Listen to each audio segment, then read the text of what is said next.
দালাল যে দালাল আমার পাঠাইলো বাংলাদেশ থেকে সৌদি আরব, সেই দালালের নিয়ে কিছু কথা বলতে চাই। আমি ওনাকে কোনদিন ক্ষতি করি নেই, ওনারা পারলে উপকার করছি, না পারলে কারো ক্ষতি করি নেই কোনো দিন।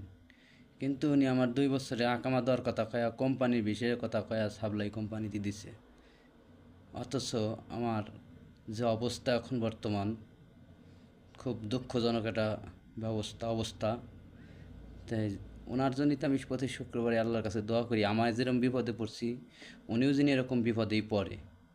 আল্লাহ যিনি ওনার বিপদটা এরকমই দেয়, যাতে বিপদ কী জিনিস বা কষ্ট কী জিনিস ওনার বোঝা উচিত। তাই সবাই দয়া করে ভিডিওটা কমেন্ট করে দিবেন, শেয়ার করে দিবেন, যাতে দালালের কাছে পর্যন্ত পৌঁছায়। যদি দালাল আমার ভিডিওটা দেখে, তাহলে অবশ্যই ওনার ভিতরে যাতে আর কারো এরকম ক্ষতি করার চিন্তাধারা না আসে। আমার ক্ষতি করছে, আর এরকম ক্ষতি যিনি কারো না করে। 5 লাখ টাকা দিয়ে সৌদি আরব আইনে উনি আমার আকামা দিল না, উনি আমার কাজ দিল না। তাই আল্লাহ ওনার বিচার করুক, আমি আল্লাহর কাছে এই দোয়া করি, আল্লাহ যেন ওনার বিচার করে।